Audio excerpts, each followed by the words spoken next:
pessoal, sejam muito bem-vindos ao nosso 11º encontro do Pós em Debate. Hoje nós temos a honra de receber aqui o Eduardo Augusto Rocha Possetti, e ele gentilmente cedeu um espaço na agenda dele para vir falar conosco. Então, está nos prestigiando, né, com a sua presença aqui, pela história que ele vai contar para nós, pelo compartilhamento de ideias e da experiência dele. Vocês vão ver que é uma experiência muito rica e eu espero que inspire muito vocês. Vocês que estão aí na fase de redirecionamento de carreira, estão pensando em investimento, fazer um investimento, né, numa alternativa aí para uma segunda carreira, estão aí no começo, né, recém-graduados, estão pensando em investir numa especialização, num curso Lato Sensu. Prestem bastante atenção no que o Possetti vai contar para nós, vai compartilhar a experiência dele, o conhecimento dele, né? E certamente vai nos dar assim, muito bons exemplos de como investir em educação continuada e o quanto isso retorna na sua carreira, né, de benefícios. Nós temos falado muito disso nos outros episódios.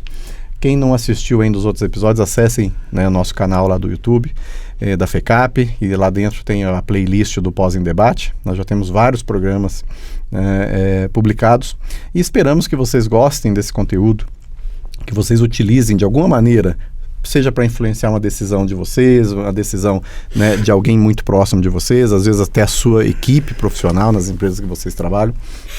É um conteúdo de alta qualidade, né, porque ele traz não apenas uma teoria, ele traz a prática, né,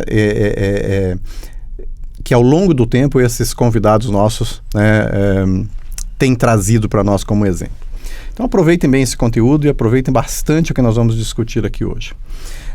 Eduardo Possetti, muito obrigado por você ter aceito o nosso convite. Eu sei que a sua agenda é uma agenda atribulada, né, e você ter vindo aqui, né, nesse momento para nós é um sinal de prestígio. Então, em nome da FECAP, quero te agradecer. Em nome também do nosso programa Pós em Debate, eu tenho certeza que será um marco aqui para os nossos episódios a sua presença. Muito obrigado mesmo. Olha, professor Emerson, a honra é toda minha, né? A satisfação é minha, e esse assunto de não ter tempo, a gente sempre acha um tempo para aquilo que é muito bom e importante para a nossa vida, e estar aqui hoje falando com você, com o público que vai nos assistir, é uma satisfação, uma honra, ainda mais eu sendo um alvarista de carreira. Exatamente. Vocês vão ver essa história do alvarista. Eu já contei em outros episódios, quem não conhece, né, ainda a FECAP, a FECAP é a Fundação Escola de Comércio Álvares Penteado. Escola de Comércio porque foi a primeira escola de contabilidade do Brasil, e naquela época, né, a escrituração era mais comercial, então era a escola de comércio.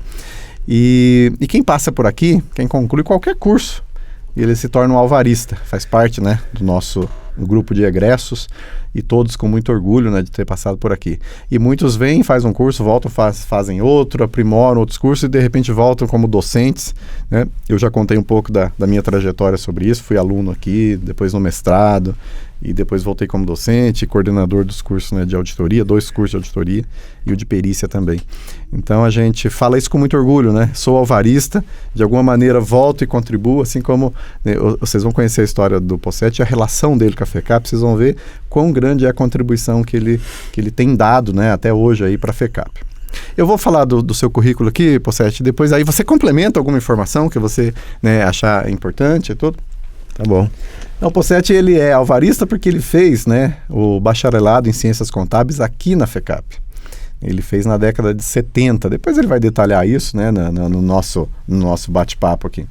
Depois ele logo já emendou a pós-graduação em Administração Financeira aqui na FECAP também. Então, assim, deve ter sido das primeiras turmas de pós-graduação da FECAP. E essa história de pós-graduação da FECAP é uma história de sucesso. Eu já falei um pouco para vocês, né? Cursos que tem turmas continuamente, né? Sem nenhuma interrupção, desde lá do final dos anos 70. Ele depois fez uma pós-graduação em Administração e Finanças na Fundação Getúlio Vargas, aqui de São Paulo também. Ele é membro do Conselho de Administração e Comitê de Auditoria da Mali Metal Leve, membro do Comitê de Auditoria da BRF, membro do Conselho Fiscal da Camil Alimentos, membro do Conselho Consultivo do CIEE, membro do conselho curador da FECAP, e aí que eu quero chamar a atenção de vocês, né? Ele, mesmo depois de toda essa trajetória no mercado, ter passado pela FECAP, né, aceitou o convite de voltar e contribuir no conselho curador, que é o principal órgão de decisão da FECAP, aprovador de decisões da FECAP, né? Membro das academias paulista e brasileira de contabilidade, e a trajetória profissional dele que se concentrou muito na área de auditoria. Então nós vamos acabar falando muito de auditoria aqui. E ele foi auditor desde 1976 até 2014, quando aí ele resolveu se aposentar realmente e ficar só dando essas consultorias, participando dos conselhos e tal. Acho que tirar um pouco de férias também. E então em 2014 ele aposentou na KPMG, né, a última empresa de auditoria que ele trabalhou. E aí eu passo a palavra, até parabenizando primeiramente, né, pelo seu currículo aqui, e ainda por manter a atuação nesses conselhos. Eu sei que isso é de alta assim, responsabilidade, né, participar de conselhos, ainda mais de empresas, né, renomadas como essa, e especialmente a nossa FECAP, né? Então eu te devolvo a palavra, se você quiser complementar alguma coisa, Passetti.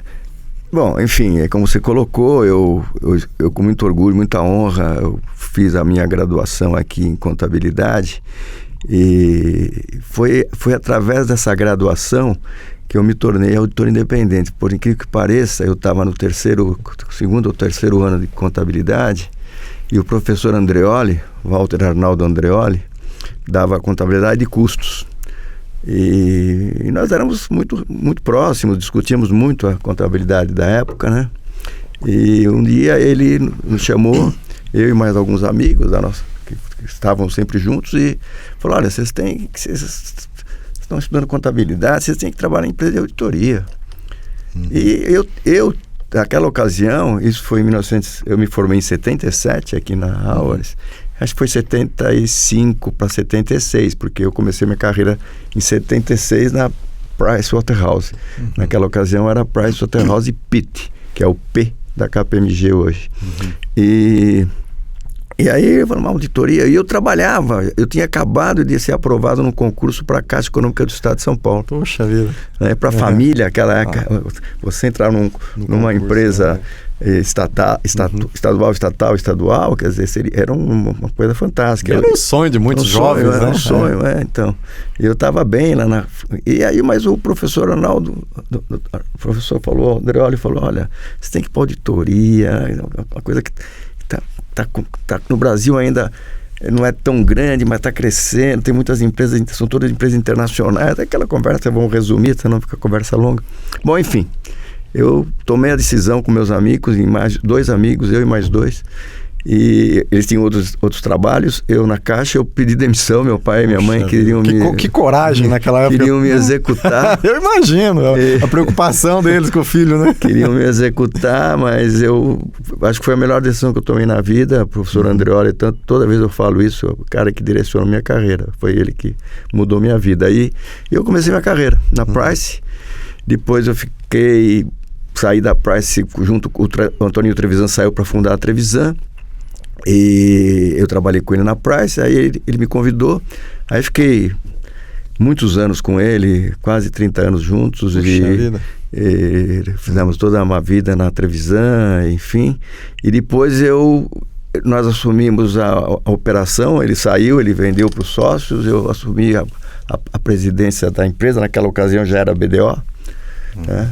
E depois eu acabei acertando, e no final, nos últimos 4 anos de carreira, eu fui sócio e membro do comitê executivo da KPMG, onde eu encerrei em 2014. Então, mas o que eu acho bacana, só assim, professor Emerson, é que a gente viver daquilo que a gente estudou. Exatamente.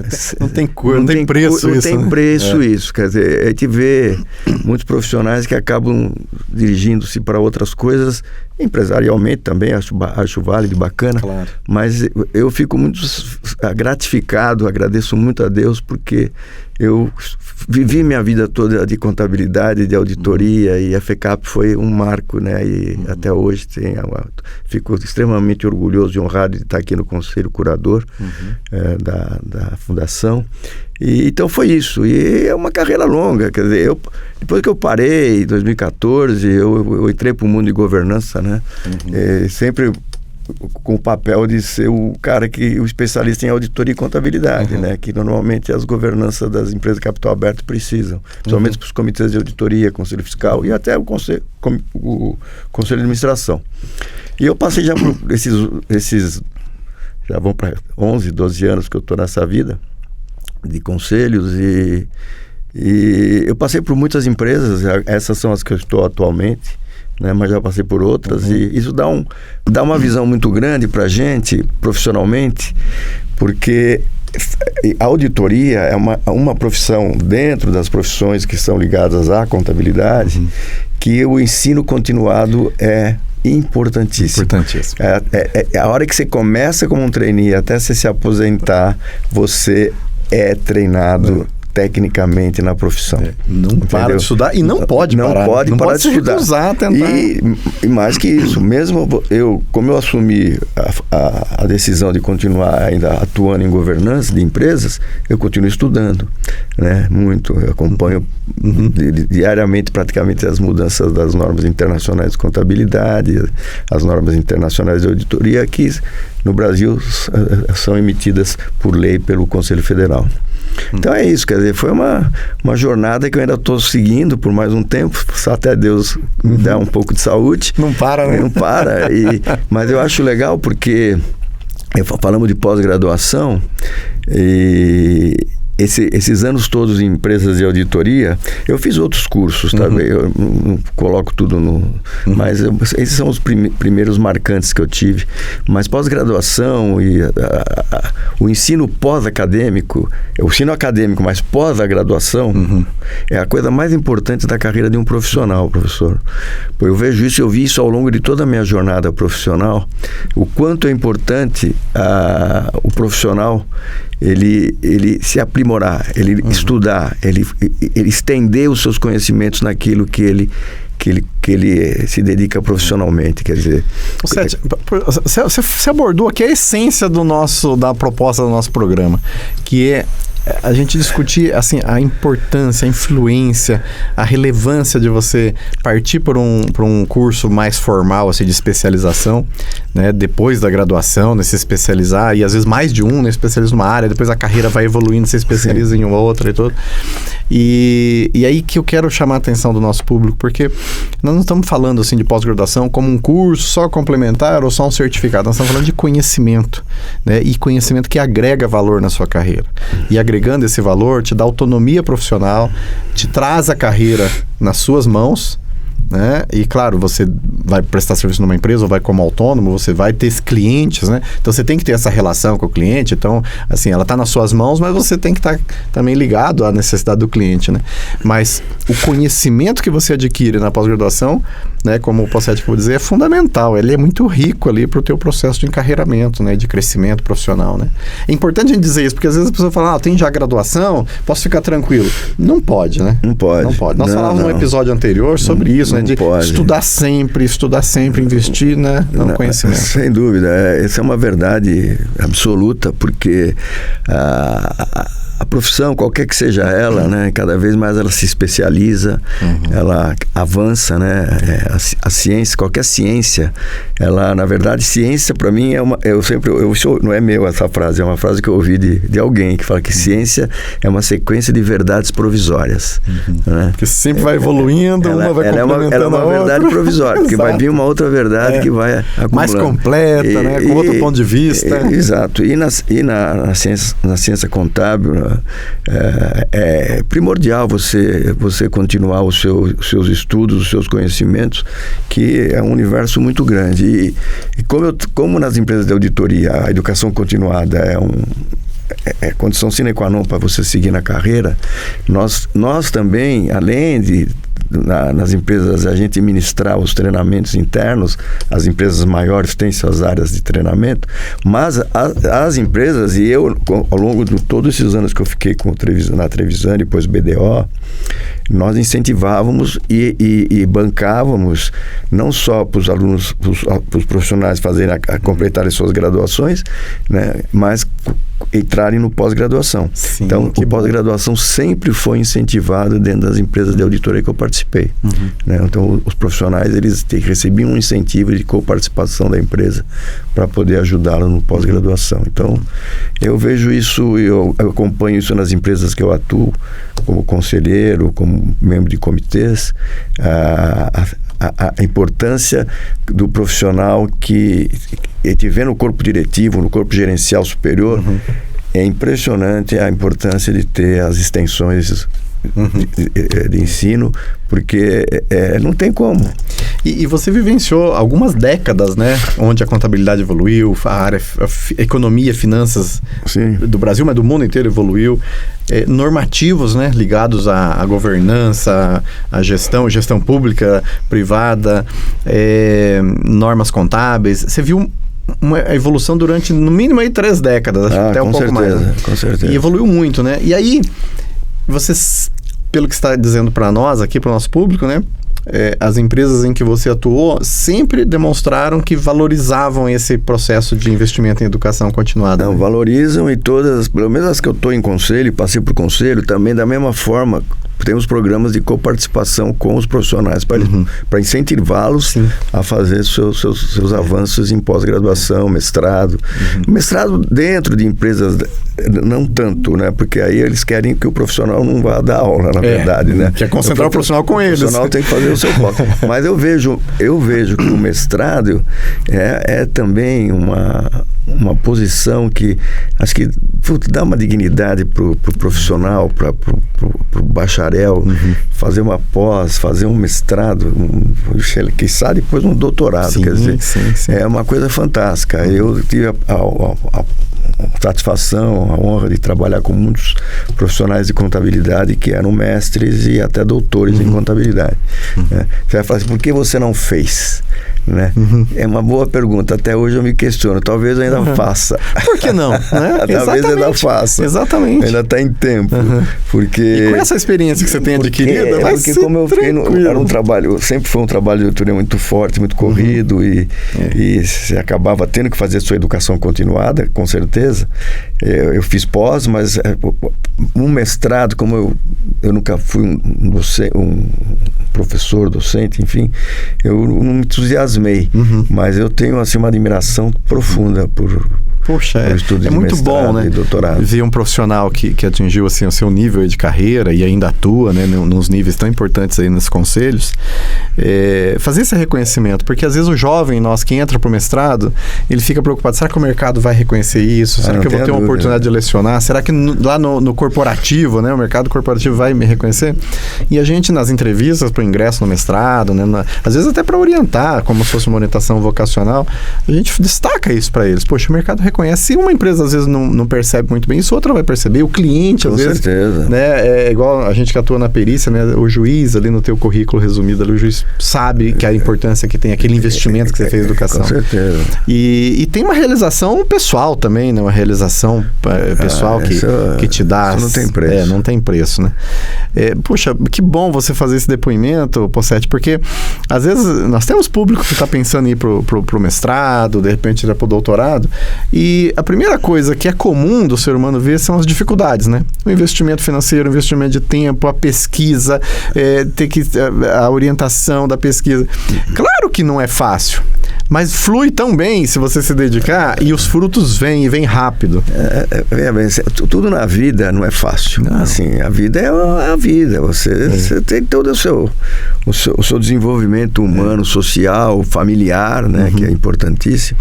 Mas todos têm que enfrentar. Eu acho que eu enfrentei tantos desafios profissionais, inclusive internacionais, e poxa, eu acho que o jovem que está nos assistindo, que vier a assistir, ele tem que entender que ele tem uma oportunidade grande, que é no estudo, é no ensino. Exatamente. O Brasil poderia ser muito maior, muito mais forte, se tivesse se dedicado, seus governos todos os governos, né? Não é esse ou outro. Pensando, dando mais atenção para o ensino, para o desde o ensino brasileiro. De base, né? Exatamente. A Coreia, você vê a Coreia do Sul, quando ela ficou destroçada numa guerra, e o ensino colocou ela na posição que ela está hoje. Pois é. E a grande virada da Coreia do Sul lá foi a ampliação dos programas de educação, né? Tanto a carga horária das crianças, e tudo, depois os níveis, mandando profissionais para fazer doutorado fora de lá. Eu tive a oportunidade de ficar um tempinho na Coreia, não muito, mas profissionalmente, eu acompanhei, conversei muito com o pessoal. A seriedade e a importância que eles dão para o ensino é um troço, assim, fantástico. E você vê os frutos que eles colheram, né? E continuam, né? Colhendo, né? Eu queria voltar num ponto meio que histórico. E você falou que concluiu lá em 75, 76, né? E a lei das SAs, a lei moderna da época, né? Foi promulgada lá em 76. No ano que eu entrei na auditoria. Exatamente. E porque em 70 teve aquela crise da Bolsa, falta de confiança na informação, era um modelo mais patrimonialista e depois virou mais para o usuário externo, né? Acho que teve 2 resoluções do Banco Central, se eu não me engano, e depois, a partir dali, foi criado, até inspirado na legislação americana, né? Foi inspirado lá, principalmente o pessoal da USP, né? Sim. O Eudícibus e todo né? aquele grupo. Professor Nelson Carvalho. Exato. E aí veio para nós aí a lei das SAs, né? E você estava entrando na auditoria nesse momento, então conta um pouquinho para nós, como é que foi essa transição, estudando essa lei nova, essa mudança de conceito, de olhar o patrimônio? Eu me considero... Gente, esse aqui é um marco histórico que o Ponsete vai contar para nós, hein? Eu considero um felizardo, eu e todos aqueles daquela época, o próprio Trevisan, que já estava 3 anos antes que eu na Price, cara, aquilo foi um momento histórico, sim, né? A vinda da lei das SAs, aquilo mudou a cara do Brasil, mudou o Brasil, mudou o mercado de capitais. Começou a auditoria ser obrigatória, auditoria, né? Antes não era. Auditoria obrigatória para empresas reguladas e exigiu assim um choque de treinamento tremendo, não só na empresa que eu estava, mas todas as empresas de auditoria. E era por isso que a gente fala assim, o auditor, até hoje tem aquela pecha do auditor ser um pouco arrogante, prepotente, sabe mais que os outros. Não é bem isso. Mas é que as legislações vêm, as normas vêm, e o auditor, ele tem que mergulhar. Tem que se capacitar o mais rápido possível. Ele tem que mergulhar. Por isso que a educação nunca acaba na carreira de um auditor independente. Então, foi um momento histórico, sim, você tem toda a razão. Nós vivenciamos, estudamos muito, mesmo eu, um trainee começando ali, foi o primeiro ano, eu entrei, me formei aqui em 77, eu já entrei um ano antes na auditoria, em 76, e foi o ano e aquilo, quer dizer, todo mundo recebeu o treinamento, desde o trainee ao sócio. Então, foi um momento marcante.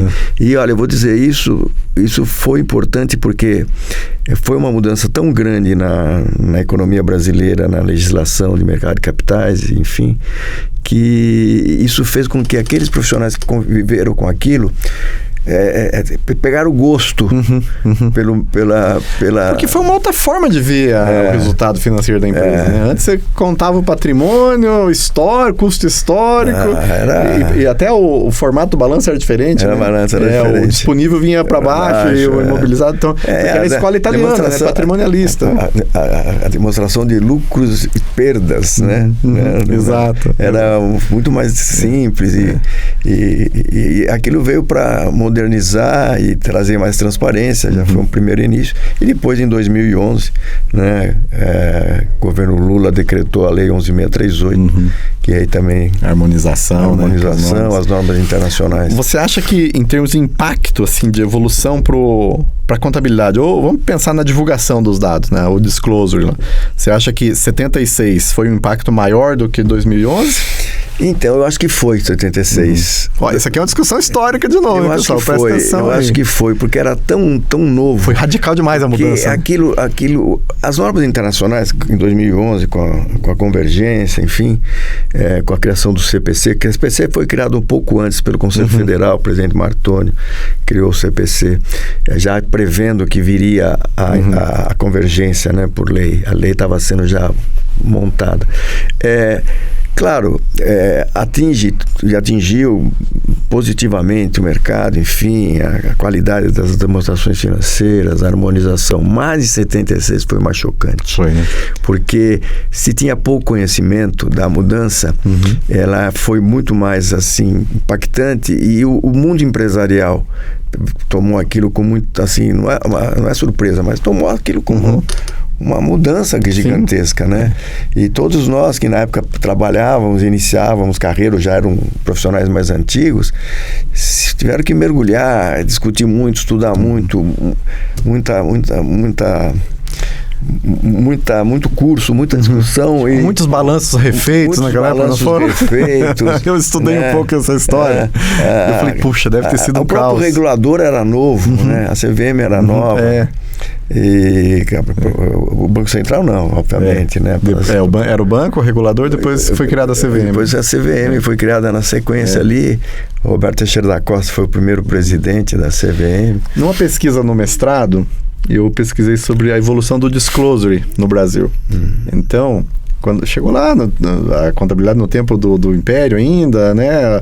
Tinha lá umas imagens de balanço, vamos uma pesquisa histórica. E quando chegou na 76, eu li, se não me engano, salvo agora um lapso aqui de memória, que o Mário Henrique Simons, que acho que era o ministro, ele assina a ementa e os termos justificativos, coisa assim, propondo para o presidente, né, a aprovação da lei. E era um texto que ele assinou, né, um texto que a equipe dele montou. E eu me lembro, eu li esse texto e as justificativas eram baseadas, por exemplo, na preocupação de mostrar para o usuário, para o investidor, a real situação do patrimônio. Né? O ministro Mário Henrique Simons, histórica, Geisel, isso mesmo.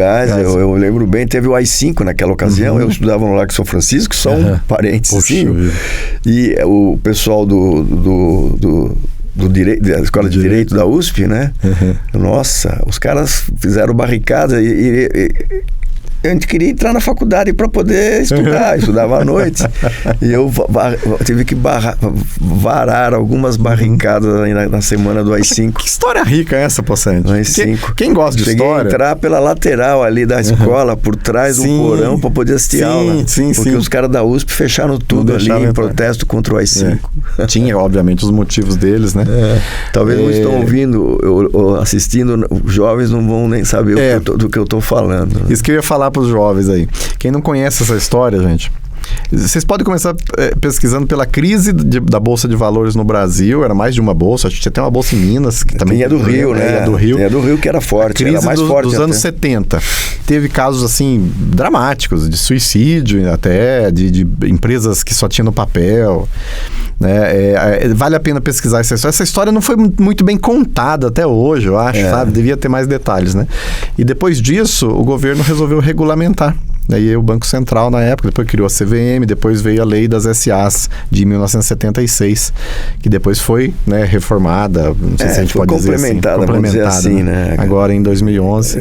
2007, primeiro 2008, 2009, né? Depois 2011. Foi 2007, né? 2007. A lei é de 2007. A 11638. A 11638 é de 2007. Ela entra em vigor 1º de janeiro de 2007. A convergência vem em 2010, 2010. Exato. Então, pessoal, é um momento assim histórico, não é só contabilidade, é economia, é social, é um momento histórico que, de certa forma, a área de finanças, a área econômica passou e a contabilidade estava no meio, né? Então, vale a pena estudar. Quem gosta disso, vocês podem trazer para um debate, por exemplo, na sala de aula ou na empresa que vocês trabalham, comentando sobre isso. E a gente tem aqui uma pessoa que viveu esse momento, né? Viveu esse momento e acabou de relatar para nós. Nossa, a gente ficaria mais umas 10 horas falando disso, porque... Puxa vida. Quando eu fiz essa pesquisa, daí fui até o momento da harmonização.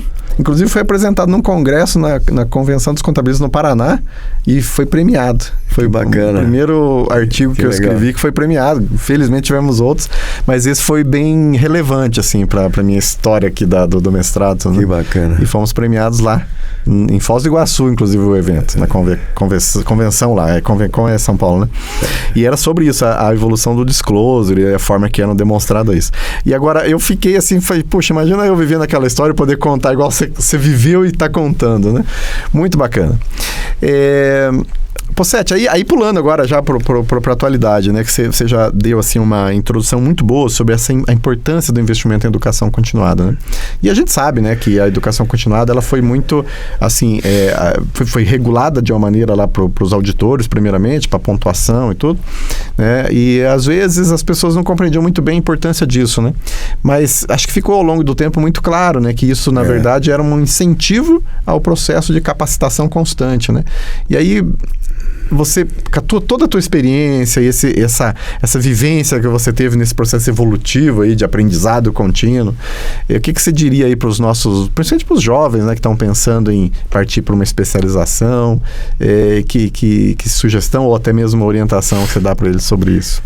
Olha, professora Emerson, acredite em você primeiro. Você tem que acreditar em você. Exatamente. Você tem que se acreditar em você, que você pode ser um profissional dedicado naquilo que você deseja e quer. A partir daí, não tem limite, né? O céu é limite, quer dizer, vai para cima, seja um ótimo profissional com ética, com transparência e não deixe de estudar. Eu falo isso eu tenho um filho, estou casado há 36 anos e tenho um filho de 34. Eu sempre falo para ele, não pare de estudar. Claro. Não para de estudar. E ele faz bastante treinamento, sim, bastante curso, bastante treinamento, né? Ele é de uma área de consultoria de comunicações, de marcas, enfim. E eu falo, pô, cara, estuda. Vale a pena investir, né? Continua. Investe em você. É o maior patrimônio que você pode ter ou dar para alguém, para um filho, para alguém, é proporcionar o estudo. É proporcionar o avanço intelectual que a ciência, qualquer ciência traz para você através do ensinamento, enfim. Então, eu acho que acredite em você e vá em frente, meu Vista em capacitação na educação continuada. Essa questão, a gente sabe que, né, às vezes o país como um todo, né, não tem tanto esse foco tão forte na questão da educação, né? A gente ainda que não criou essa cultura como países mais avançados, né? Mas ao passo que o profissional, seja ele jovem ou seja aquele já mais avançado que está redirecionando a carreira, que está pensando em abrir uma segunda carreira, né, ele compreende que ele tem que se capacitar, já é o primeiro passo, né? E aí a gente sabe que tem limitações, né? Investimento financeiro para isso, né? Então, hoje tem, né, algumas facilidades, né? Por exemplo, a FECAP mesmo tem uma série de programas de bolsa, né? Descontos para membros dos conselhos, né, profissionais, parcerias com grandes empresas e até mesmo pequenas empresas também, né? Então, explorem essas alternativas. Não se limite a dizer, poxa, o preço é tanto e não vou poder fazer agora. Faça o quanto antes, né? Claro. Faça o quanto antes. Além desses programas de bolsa e tudo, nós temos vários cursos gratuitos, né, aqui na FECAP. EAD, inclusive, né, à distância. Aí você pode começar a se capacitar nesse processo. E programa como esse, né, que a gente está discutindo isso, tem o Integra Pós, que é um programa da pós-graduação que a gente integra profissionais do mercado com os nossos alunos, né, em palestras todas abertas para o público. Então tem muita oportunidade de capacitação, né, cursos de curta duração, que são gratuitos, né. E claro, né, o investimento nos cursos formais, a gente tem histórias e tem inclusive cálculos que mostram isso. O retorno desse investimento é muito rápido. Eu estava falando num outro episódio, por exemplo, de perícia, né? Eu sempre entrevisto os candidatos a fazer matrícula no curso, né? Um bate-papo, né, e tudo. E aí, às vezes, falam, poxa, mas e o retorno disso, né? Às vezes, uma perícia que o aluno faz paga o curso todo. Um curso em torno de 18 mil, mais ou menos, né? 18 parcelas aí. E às vezes uma perícia, duas que seja de média complexidade, paga o investimento todo do curso. Certeza, né? Claro que ele não vai ser, na primeira nomeação, às vezes não vai ser, né? A primeira nomeação talvez vai ser uma perícia até gratuita, né?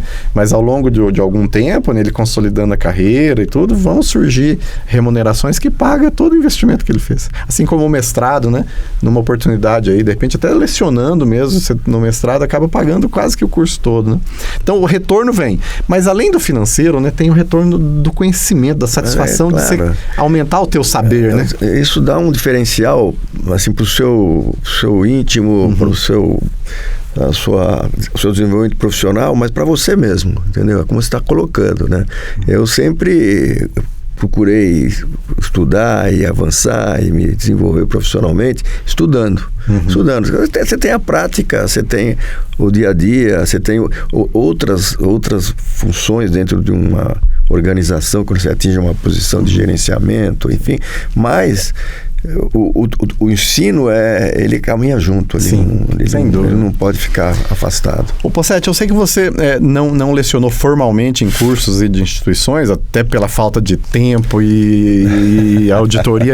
Eu falo às vezes para os alunos de auditoria, às vezes eu leciono na graduação, né, na disciplina de auditoria, eu falo, pessoal, auditoria é encantadora, principalmente para quem está começando, começa a viajar para os projetos, conhece as empresas e conhece os negócios e faz, né, o networking lá e tal. Mas pense o seguinte, né, não pode ser isso para sempre, né? Vocês têm que ter um período de investimento assim que leva mais tempo, né? Toma mais tempo. Aquela história que antigamente a gente saía para o aeroporto domingo à tarde e voltava sexta à noite só, né? Dos projetos. Eu fiz isso na Xerox do Brasil. Eu trabalhei 20 anos lá. Poxa, depois você fala, poxa vida, quanto tempo, né? Que de repente eu, né? Acabei investindo lá, deu retorno e tudo, mas foi pesado esse investimento. Então isso tem que ser por um tempo. Depois você já tem que começar a trabalhar com projetos que te deem também mais conforto de tempo, né? Para investir em educação, para cuidar da família e tudo mais. Né? Porque a vida não é só trabalho, né? Mas voltando, essa experiência tua como docente nas empresas, onde você dava treinamento, capacitava as pessoas, e também essa relação que você teve lá na fundação da Trevisan, Faculdade Trevisan. Sim. Conta um pouquinho para nós como é que foi esse contato aí com a área educacional. Não, sempre tive o Trevisan, que é um grande amigo, sócio amigo não é fácil. Não é fácil. Um grande amigo meu, um dos melhores amigos que eu tenho, o Trevisan, uma figura fantástica, né? Ele sempre se dedicou ao treinamento. Quando ele deixou a PW, antes que eu, ele saiu para montar uma empresa de treinamento. Ele não saiu para montar uma empresa de auditoria. Puxa vida, não sabia dessa história. Sim, ele saiu para montar uma empresa de treinamento. Já, no vácuo da 404. Era tão importante o desenvolvimento profissional que a 404 trouxe para as empresas, para a área de controladoria, contabilidade, finanças, que o Trevisan, ele sempre foi um cara apaixonado por educação, né? Além de ser um grande contador, ele saiu para montar a Trevisan Treinamento Empresarial. Quis o destino que o pessoal pedia auditoria dele. Tal. Aí ele convidou outros para se associarem com ele, e aí depois vem a Trevisan Auditores, entendeu? Entendi. Editores e consultores, vem depois. Primeiro vem o treinamento. E então, como eu convivi muitos anos com ele e eu acompanhei tudo isso, nós dávamos muito treinamento. Nós tínhamos a área de treinamento da empresa, que era o que chamava In-Company, era aberto e fechado para empresas. Então eu dei muito treinamento. Então eu só não dei em escolas, curso faculdades formal, assim. Mas na profissão eu dei muito treinamento. Porque eu sabia dessa sua experiência docente, né? Vou falar docente porque realmente é uma aula ali, né? E eu sabia de uma época que nós nos conhecemos, né? Num trabalho que nós temos em parceria lá com a Trevisan. Lá. E, então, assim, é importante que você comente isso porque a gente... lecionar, seja num curso formal, num treinamento em company e tudo, lecionar é uma forma de retornar para a sociedade que ela te deu. Isso. Claro que ela não te deu de graça, né? Não. Você batalhou, estudou, mas você tem que ter esse momento de retornar para a sociedade, né? E nada melhor do que ensinar pessoas, né? Principalmente os mais jovens, jovens de carreira, às vezes não tanto de idade, mas de carreira. Sempre gostei muito de ministrar treinamento, receber treinamento e ministrar treinamento, quer dizer... Não, fantástico. Agora eu quero que você comente, porque às vezes poucas pessoas conhecem o papel de um conselho curador de uma fundação, né? E eu não sei aí também o quanto você pode comentar com a gente, mas se puder, contar o que é o conselho curador, como funciona, qual o papel dele, qual a tua função lá no conselho, se você puder comentar com a gente, porque vejam bem, do mesmo jeito que o contador jovem hoje está na graduação, ele pensa em ser um controller, ser um CFO de uma empresa, por que não? Amanhã ou depois participar de conselhos assim, né, de coisa de auditoria, conselho de administração, conselho curador de uma fundação, por que não? né? Como o Possetti falou, o céu é o limite, né? Bom, aliás, eu não sei se já foi convidado o presidente do Conselho Curador para um bate-papo com vocês. Ainda não. Mas eu aconselho convidar o Dr. Shigeaki Ueki. É mesmo. Foi ministro do governo Geisel, foi o primeiro presidente da Petrobras.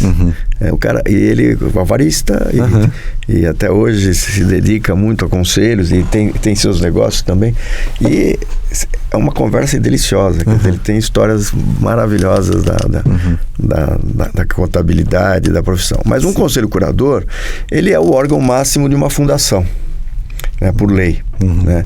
Tanto é que ele é acompanhado pelo Ministério Público. Exato. O Ministério Público participa, tem assento quando deseja, a hora que quiser participar.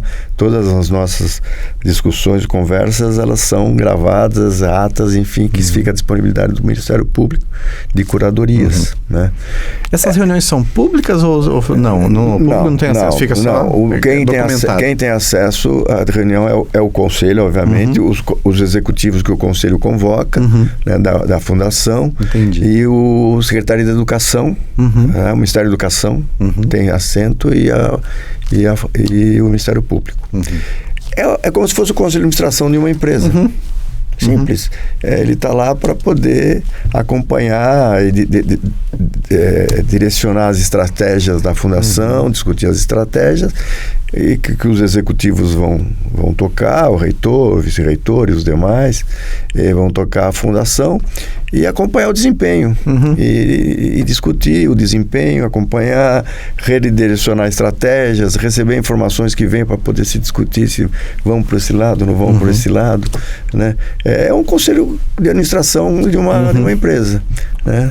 Que tem o nome de conselho curador. Por ser uma fundação, tem uma responsabilidade talvez até maior, né? Tem, a responsabilidade é muito grande. Não tem ali um investidor lá na bolsa, tudo, mas tem uma responsabilidade com a sociedade. Com a sociedade, com os alunos que estão ali recebendo o ensinamento daquela fundação. É muito gratificante, são discussões muito interessantes aqui. O pessoal aqui da FECAP são fantásticos aí, a reitoria, a vice-reitoria, todo o time, professor Emerson, é um time muito forte aqui, que dá um prazer muito grande de participar da fundação e contribuir, discutir e acompanhar o desempenho mesmo, financeiro inclusive, né? Porque isso aqui tem que continuar existindo, né? Sustentar, não distribui resultado, o lucro é sempre revertido para o crescimento da fundação, bolsas de estudo, né? Por causa que nós temos que ter o certificado de isenção tributária como fundação do Ministério da... Aquela forma de retribuir para a sociedade. Isso, o SEBAS, então tem que retribuir para a sociedade e tudo isso é discutido, tudo isso é acompanhado profundamente. A qualidade do ensino é acompanhado profundamente. Nos mais diversos áreas que a fundação aqui tem graduação, tem pós, tem mestrado, tem colégio. Então, tudo isso é acompanhado pelo Conselho Curador, né? Então é muito legal, é um trabalho gostoso, é como se fosse um conselho de administração, né? Agora, você como alvarista lá dos anos 70, passou por toda essa história, ser convidado aí para o Conselho Curador deve ter sido algo muito prazeroso. Nossa, né? Muito... Olha, eu diria para você que de todos esses anos de governança, o que me dá mais satisfação, honra, orgulho é estar aqui no Conselho Curador. Que legal. Poxa, eu fico feliz em ouvir essa fala. Eu respeito todas as empresas que eu participei e participo em gestão de governança, né? Mas estar nesse Conselho Curador da FECAP, convivendo com figuras grandiosas aí do mundo empresarial, que são os conselheiros aqui, os alvaristas, que cada um foi para professor Ueki, doutor Ueki, o Abraham Sajman, aí vai um monte de... Somos em 7 conselheiros. É muito legal. Eu imagino. É um reconhecimento, né? Por tudo que você plantou, e tudo que você criou aí de conhecimento. Eu cheguei aqui como um aluno, fui lá no Lago São Francisco, fiz a minha graduação, depois fui pro pós, né? Toquei a minha vida, mas nunca me fiquei distante da FECAP. Vocês vejam, né? Quão prazeroso e tão relevante a gente trazer pessoas como o Possetti para falar com vocês. Para nós sempre é um aprendizado, né? E fica essa lição. A gente não nasce num conselho curador, não nasce auditor sênior, sócio de auditoria. A gente constrói isso. Então, por esse relato, eu quero que vocês aproveitem e façam uma reflexão sobre isso. Independente do momento que você está na sua carreira, você pode investir, né, e chegar muito alto. O céu é o limite, né? E o retorno financeiro é uma consequência. Primeiro é a satisfação, a doação que você faz, né, do teu conhecimento em trabalhos bem feitos para os nossos clientes, para a sociedade, né? E a remuneração é uma consequência disso tudo, né? Mas pensem bem, peguem esse exemplo, né? E se inspirem para vocês fazerem o planejamento de carreira de vocês. Tenho certeza que vocês vão ter muito sucesso. Com certeza. Mas sem passar pelo processo de educação, fica mais difícil, né? Sem dúvida. Tudo está atrelado à educação. Nós estamos batendo muito nessa tecla, até parece que combinamos, mas não combinamos nada. Eu cheguei aqui até, falei, professor, eu tenho que ter um tempo aqui. Professor, não, fica tranquilo. Tudo que é o que é mesmo. É o que a vida nos deu, né? Exatamente. A carreira de auditor, só rapidamente, só para me concluir, a carreira de auditor, eu sempre falo para quem eu tenho oportunidade, é uma carreira, claro, é uma carreira de contadores, né? De contadores, mas com uma especialidade, e ela te proporciona como você falou, uma visão do mundo empresarial. Quer dizer, você vai visitar empresas de serviço, indústrias de pequeno porte, médio porte, grande porte, bancos, seguradoras, quer dizer, você tem um mundo, né? Por isso que os reguladores exigem dos auditores não só a educação continuada, mas o exame de proficiência na área que se audita. Você faz um exame na CVM, você faz um exame no Banco Central, você tem que fazer um exame na SUSEP, entendeu? Porque vai além, né, só da formação contábil, né? É muito mais do que isso. Porque a responsabilidade é muito grande, né? Um auditor emitir um relatório, né? Ele dá uma opinião ali que vai influenciar investimento. É como se fosse do perito também. Exato. A perícia é quase a mesma compor uma prova pericial e entregar na mão do juiz. Entregar para o juiz, a responsabilidade, quer dizer, a sua isenção, a sua independência de fazer. Você não está olhando nem um lado nem outro, você está olhando o registro, a contabilidade. Quer dizer, isso para o auditor é a mesma coisa. E uma coisa que também tem que deixar claro, que a carreira do auditor, que é piramidal, né? Você começa lá na base como um trainee e vai subindo, chegando a sócio. Por que ela é piramidal? Porque os profissionais vão saindo, mas vão saindo em condições rigorosamente privilegiadas de ensino, de conhecimento, de treinamento que recebeu ao longo de todo o tempo que ficou na carreira, entendeu? Eu mesmo, ao longo da carreira, eu recebi vários convites para ir para empresas, vários. Eu nunca fui, eu não quis ir. Eu poderia ter ido. Sim. Eu poderia ter deixado a carreira num pedaço estruturar dela. uma auditoria interna, ser diretor da auditoria, diretor do comitê de auditoria. Uma controladoria. É muito comum, inclusive, isso. Muito comum. Muito comum. A auditoria capacita e o mercado, né, contrata. Essa área da auditoria, ela é fantástica, né? Porque não só a auditoria de balanços ali, que a gente fala, né, das demonstrações agora, mas o auditor operacional mesmo, o auditor interno, né? Às vezes de um processo específico, ou o auditor depende de fraude, sei lá. É uma responsabilidade muito grande isso, então ele tem que ter a capacitação, tem que ter a independência, mesmo que ele seja um CLT lá da empresa, ele tem que se manter independente. Claro. E a gente fala muito com o pessoal da perícia, que como eu coordeno as duas pós de auditoria e a de perícia, né? Às vezes os processos se confundem, né? Procedimentos técnicos, às vezes muito parecidos. E eu falo, olha, o auditor tem uma das qualidades dele, né? Para encarar lá o risco de auditoria, detecção inerente e de controle, né? Que é a base ali de todos os riscos. E ele tem que manter o ceticismo, né? E aí, explicar o conceito de ceticismo, às vezes, dá uma aula inteira, né? E depois, pro perito, eu falo, além de tudo isso que vocês têm que saber da perícia, vocês também têm que ter o ceticismo do auditor. Aí fica, poxa, tem que ter, porque você tem que ter a prova para você levar pro judiciário, ou mesmo extrajudicial, na arbitral, né? Você tem que, não basta a tua opinião, você tem que provar. E o auditor também, né? Ou faz o ajuste da demonstração, ou faz a ressalva, né? E assim por diante, né? Sem dúvida. Eu não coloquei no currículo, mas eu presidi o IBRACON. Puxa! Eu fui presidente do IBRACON, fui presidente do Instituto de Auditoria Independente do Brasil. como presidente da diretoria, o presidente, e fui presidente do conselho por 2 gestões. Então, eu fiquei muitos anos também na profissão, eu não sabia trabalhando do lado do Instituto de Auditoria Independente do Brasil, IBRACON. E depois eu tive a oportunidade, eu vou só fechar por que eu estou falando isso. Eu tive a oportunidade, sendo presidente do IBRACON, o Conselho Federal, o presidente Martônio na época, me convidou para presidir o GLENIF. O GLENIF é o CPC latino-americano. Sim. Por quê? Porque o Brasil tem um Comitê de Pronunciações Contábeis, que é um standard setter, né? Que discute as normas internacionais para depois o Conselho Federal transformar em norma mesmo e lei. Mas o mercado só fala em CPC, mas queria falar em NBC. Exatamente. Né? Não em CPC. Mas o CPC é reproduz lá, ou circular do Banco do Brasil, mas por exemplo. É um standard setter. O mundo, a Fundação FRS, ela reconhece alguns standard setters no mundo. Que são aqueles que emitem as normas, né? E o CPC no Brasil é um desses standard setters reconhecidos, e o Conselho Federal, junto com a Fundação FRS, o IASB, pediram que se o Brasil não lideraria um processo, porque os países latino-americanos não tinham pujança de ter um CPC, não tinham uma estrutura. Fazer um CPC latino-americano, né? E isso foi fundado pelo presidente Juarez do Conselho Federal, que montou junto com o IASB, a Fundação FRS, e eu fui o 3º presidente do GLENIF. Então eu presidi o CPC da América Latina. Então, que ano que foi isso, mais ou menos? Isso foi 2013, 2014, não, 2011, 2010, por aí.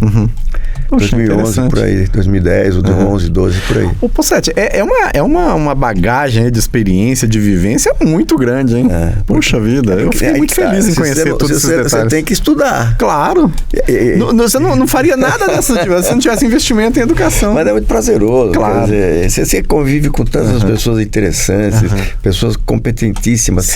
Sabe que a América Latina são grandes pensadores contábeis. Nós temos aqui grandes e ilustres pensadores contábeis no Brasil, né?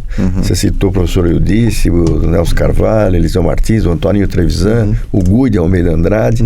São pensadores, aí tem vários, tem muitos. Agora o Eduardo Flores está vindo aí muito forte. Cara, jovem, né? Jovem, pensador contábil. Mas a América Latina tem grandes pensadores. São grandes estudiosos da contabilidade internacional. E eu tive o prazer, a oportunidade, quando presidi um órgão latino, ter convivido com várias cabeças pensantes de contabilidade aqui da América Latina. Que privilégio, né? Pocete, a gente tem que cumprir nossa agenda aqui, né? E eu acho que tem coisa que a gente vai ter que deixar para um outro programa ano que vem, pra gente voltar a falar. Prazer. E eu queria, assim, em nome da FECAP, sei que você é alvarista, você é do Conselho Curador, e já deu tanta contribuição para a FECAP e veio aqui, né, dar essa contribuição também, que foi muito relevante mesmo. Eu tenho certeza que o público vai reconhecer isso. Contribuição para mim, pô. Não, para nós em primeiro lugar. Então, em nome da FECAP, em nome do programa de pós-graduação da FECAP e do programa, né, de ensino, e também do nosso programa aqui, Pós em Debate, eu de coração te agradeço. Foi um prestígio para nós você estar aqui conosco. Eu que agradeço. Foi uma honra, um orgulho estar aqui de novo na FECAP. Semana que vem eu tenho reunião de Conselho Curador. De volta, tomando decisão ali no Conselho. Semana que vem eu tenho reunião do Conselho Curador, eu vou estar aqui. Mas é uma satisfação muito grande e é uma coisa que eu gosto. Eu sempre gostei, continuo gostando. E estar presente e podendo falar com jovens, com estudantes, com já formados ou que estão já pensando numa pós ou indo para uma pós, que não tem saída. Sem estudar, sem se desenvolver profissionalmente, você fica parado. Você fica parado. Não conquista tudo aquilo que você tem de potencial para conquistar. E aquilo que o professor Emerson ressaltou algumas vezes aqui, a insatisfação profissional que você tem, que o ensino te traz, é uma coisa impagável. Muito obrigado mesmo, Pocete. Eu que agradeço, foi um orgulho e uma satisfação. Foi nossa e nós vamos ter que fazer algum outro episódio aí para falar mais sobre isso. Com certeza. Ao nosso público também, eu quero agradecer aí que vocês acompanharam o nosso programa. Quero convidá-los, para quem ainda não assistir os episódios anteriores e continuar acompanhando o nosso canal, né, a nossa playlist ali, porque nós teremos outros né, episódios com temas assim tão relevantes, todos ligados a essa questão da educação e do sucesso, né, que dos nossos convidados contam para nós aqui de toda essa experiência. Como foi a de hoje? Foi muito rica, principalmente histórica também, quando a gente falou ali, né, desse movimento que a contabilidade passou, e o Possetti acompanhou tudo isso, vocês viram. Então, muito obrigado. Curtam lá os nossos vídeos, compartilhem, né, com as pessoas aí de seu convívio, com profissionais da empresa que você trabalha, com as suas equipes, profissionais, com os colegas de trabalho, e ajudem a gente a divulgar esse tipo de informação, esse tipo de conteúdo que é tão rico e certamente influencia, inspira, principalmente inspira pessoas a tomarem decisões e evoluir nas suas carreiras e, obviamente, também nas suas vidas, né, particulares. Muito obrigado e nos vemos no próximo episódio.